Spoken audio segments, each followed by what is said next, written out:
Modi ji Amit Shah ji hai na dum nungti ki tawdo ji hoina ngasi present tawkiba budget ta Manipur ki matang da zero achouba zero bibi rakhe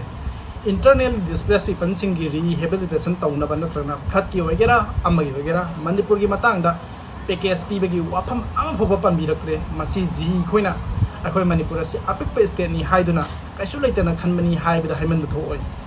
Bihar amadi Andhra Pradesh ki oina di achouba special package amam pi khre adubo aikhoi gi di achouba di laire dana uchi muk chauba package ama phoba pi bi rakta basi yamna leiba thibani maram masina aikhoi swaida ji hoi thagat laga ngang basing asi dagi tuklasi aikhoi si chakni bagi type te ubasi yamna nungaite masi aikhoi na ni banate aikhoi gi phangpham thokpa chakthung tan bani hai basi makhoi na kauroi dabani Manipur Indian Union de hack joint of Mikup Taki India government get responsibility or having Manipur get a water by Yang but not going to talk about Touba Sea.